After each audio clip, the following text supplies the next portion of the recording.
Hello, my name's Clifford. And my name is Ritesh, and we are Going to show you. how to set up your computer so that you could contribute to our FEDS handbook. All right. So on my screen, I'm going to show you all the stuff that you should be downloading first. First off, you can search up FEDS code download just like that. You can go ahead and click on this first link right here, and you're just going to download whichever one you need to. For example, I would need to download Windows, but I already have VS Code downloaded, so I don't need to do that. After that, we're gonna go back and we're going to download Git. So Git download right there. Go ahead and download this. All right, now I'm going to show you how to download Git. So what you're gonna do is go ahead and click this button. I'm going to select this one. And then this is going to pop up here. Go ahead and you can open up that. It's going to ask if you want to allow it to make changes, but yes on that. And then this little pop-up should come up. Go ahead and click next. Then you're going to want to put it in here. I'm going to do that. Okay, so You gotta check additional icons, and that should be it. yes, and now we're good to go. So we go here. Yes, that's good. Okay, that looks good. And then this is just another That looks good. Yeah, we don't need to do anything here. And Nothing to do here. Nothing to do here. after that, nothing. It's easy to do right here. And we keep going through and clicking next on everything over and over again until we get here. And we wait.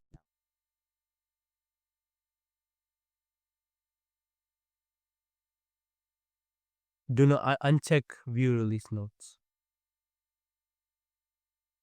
And then third thing you're going to download here is Node.js. So just go ahead and search up Node.js download. You're going to go here. Your screen is probably going to look something like this. So what you're going to do is go ahead to the pre-built installer. Make sure you download the current version, and then you can just click that right there. This is going to pop off right up here. So go ahead and open that. And it'll open up a little window that looks like this. So we can start clicking next through this. This is where it's going to be stored on your computer. That's good for me. This is just another thing. And then you got this screen. You do not need to click this. You can click next and then click install. It's going to ask if you want to allow it to make changes to your device. Go ahead and click yes. All right. And now we just wait a little bit. All right. It looks like Node.js is finished installing, so we can go ahead and click finish. Okay. So now we should have VS Code installed. We should have Git installed, and we should have Node.js installed. If that is all true, then you're in the right spot. Okay. Next up, what we're going to do is we're going to go to github.com/feds201. This is going to bring us to the GitHub for Feds. We're going to scroll down until we find Feds Handbook. That's it right here. So we're going to click here. Go ahead and click on the green code button. And then we're going to copy this URL. After that, we can go down to here. Go ahead and search up for VS Code. Mine looks a little bit different, but if you just have the normal version of VS Code, that's also going to work for what we're doing here. Okay, so what yours is going to look like is it's going to look like this when you open it up. So what you're going to do is you're going to go ahead and click clone Git repository, which is found right here. Then you're going to paste in your link, just like so. And you're going to clone from GitHub. Then you're going to go ahead and navigate to wherever you want to store it. So for example, we're going to store it here for me. Make a new folder. I might call it just example because I can delete this later. This is just, but this is where I'm going to select my repository destination. Okay, and it's going to ask if I want to open this. Go ahead and yes, you do want to open it. Go ahead and trust the authors. All right, so now we are here. So what we're going to do next is we are going to basically get this ready to be run on your computer. So at the bottom, you should be able to drag off this little thing here called your terminal. Okay, we're going to get our execution policy. Go ahead and type it in exactly how I do. Make sure we type it right or else it's not going to work. And then basically this is going to say unrestricted. So it can basically what you want is you want to make sure this is on unrestricted. So what we're going to do is if you don't see it as unrestricted, we're going to basically just paste in this guy right here. And what this is going to do is it's going to set your execution policy to unrestricted so that this next step works. So go ahead and do that. Okay, so part of why we are doing this is because Windows by default restricts every other script that is running in the background. So what you're telling your Windows is you're trying to tell the Windows that the script that I'm running is completely safe. Please let it happen. Yes, exactly. And so you can see there, I just double checked that it did update. Of course, I already had it updated, so it was fine. But yeah, so now your policy should be unrestricted. All right. So right before we do this next step, what we're gonna do is we're gonna go to the left side of our screen up top. Here's this little extensions button. What we're gonna do is we're gonna search for npm. It's gonna be npm IntelliSense. It should be near the top. Go ahead and install that. I already have it installed, but you should go ahead and install that. And after that, while we're here, we can go ahead and install MDX, which is the language that we're using. So this is going to add a little more usability, I guess you could say, to it. So install that as well. And then once you have both of those installed, you can go back down here and you can go ahead and type in npm install. And if it looks like nothing's happening for a little bit, that means it's working. Now we have to wait for a little bit.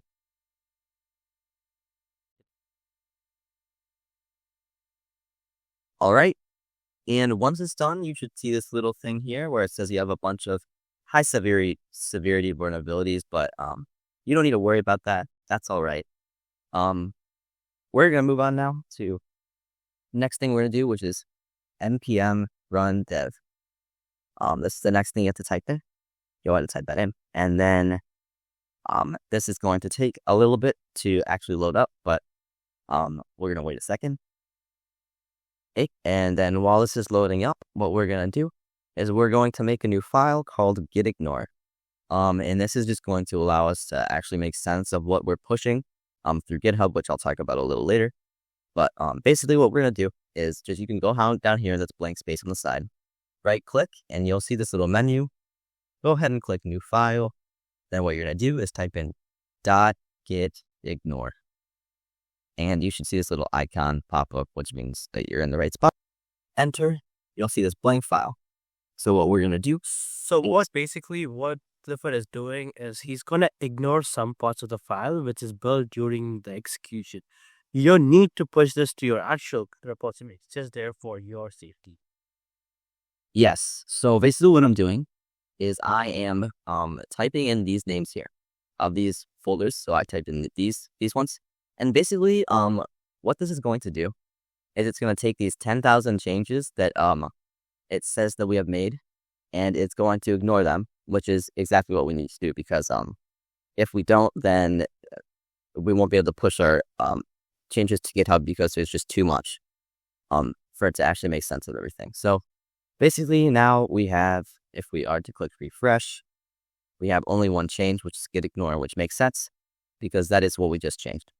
So that's perfect. Now we're going to go back down to our terminal. Go ahead and press Control-click on this localhost. So we're going to go over here. You can see that it says we are back right here. So we're going to go ahead and let this load out for a little bit. All right, and we are compiled. So if we go back and we can go here, we can see we're all ready to go. All right, so this is our program or our FEDS handbook. So basically, you can see on the side here, this is navigating through it all. You can see all of the things we have here. So let's say that you're here. So now you want to actually make some documentation. So what you're going to do is go back to your GitHub or your VS Code, and you're going to go up here to Explorer. You'll see all these different files and folders, kind of the same place that we made git ignore. But what we're going to do is we're going to click on this pages folder. What that's going to do is it's going to open up this here, and we can see that there are all of these files and folders. For example, this all of programming's documentation in CAD has some here. So what we're going to do is, let's say, for example, I'm a member of electrical and I want to make some electrical documentation. So we can open this up here and we can see we got these two different files here. Let's take tools and setup, for example. We can see tools and setup here. And if we go back to our handbook, we go to the electrical folder, we can see tools and setup is also here. Just, yep, here it is. So let's just do this real quick. I will show you that if you are to make a change in here, like for example, hello, I'm Clifford. This is a test. We can see that if we Control S, that saves the file, and we go back to here, it's going to reload, and we can see here that my change has showed up. So this is going to be how you are going to see all of your documentation while you're creating it. You go here, you make your changes, you save it, and you go back over to here, and you will see them. So I'm going to revert this just because that's not necessarily needed right now. So yes, this is basically the basic idea of how you're going to make your documentation. I'm going to show you a little bit more about how you can actually make new files and folders and how those can show up inside of your FEDS handbook on your device. So basically, what we're going to do is, let's say I am again a member of electrical and I want to make a new file called standards. Like the standards of, what you're supposed to be doing in electrical. So go ahead, I right click on the electrical folder and I want to make a new file. I'm going to call it standards of electrical. And then make sure you add .mdx. That's going to make it an MDX file, and that is going to allow you to basically type some stuff. For example, the first standard is, okay, that would be fine. I save that, and if I go into here, you can see I've got a little file right here called standards of electrical. Now, one thing that I do not really like about this is sort of how all this entire word is together, which is how it has to be in a file name. But when we're actually seeing it inside of the website, we want it to look a little bit better, like Tools and Setup does here. And there's a way that we can change that so that while in here it has one name, but in the actual website it has another. And that's with this little meta.json file. And we can already see here that Tools and Setup has this. You can see this is the actual name in VS Code, but in our website, as you may have seen before, this is the name. So what we're going to do is we're going to go ahead and we're going to add a new one. So inside of our VS Code, standards of electrical is like this. But inside of the website, we want it to look like this.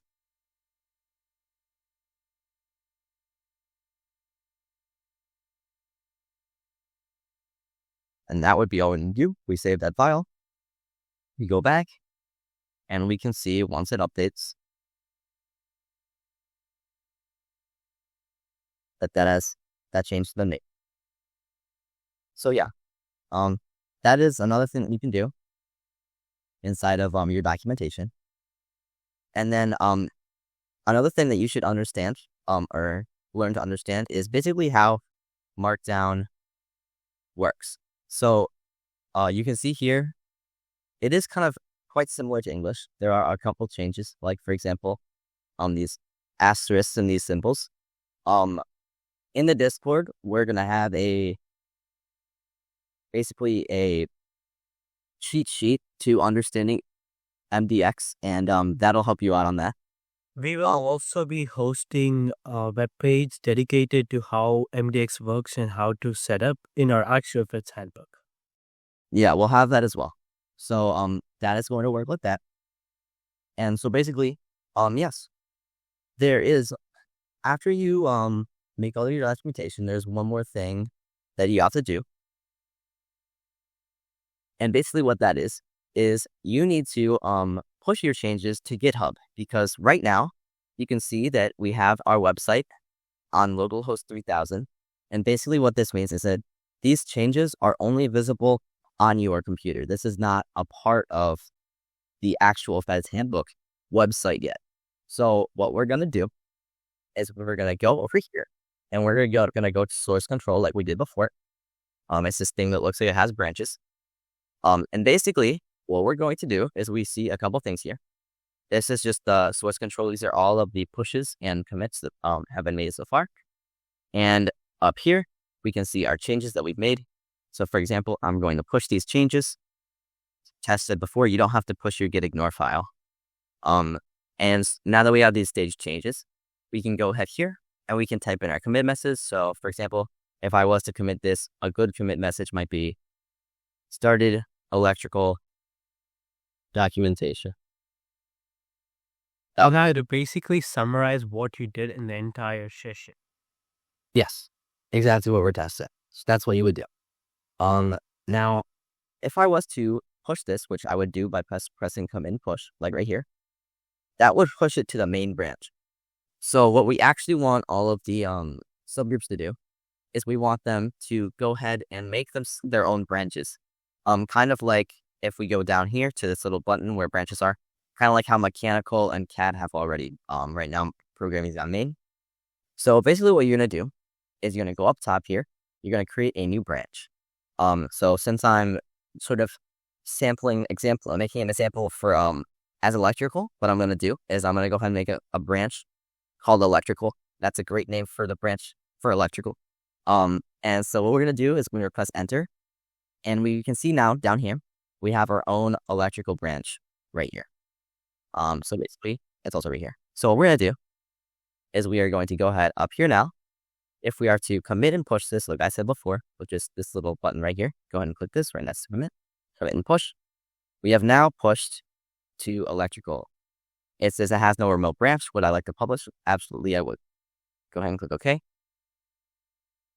And now what we can see is if we go back to here and we go ahead and open up GitHub, we go to FEDS 201 GitHub, we can see that in our FEDS handbook, we now have a new branch in here called electrical.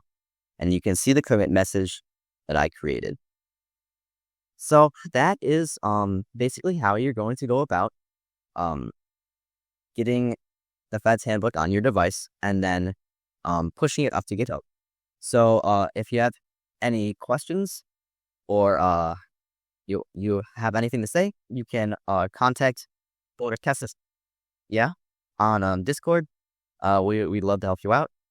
But yeah, hopefully this helps you out in getting started with the FEDS handbook. And hopefully you can make some great documentation.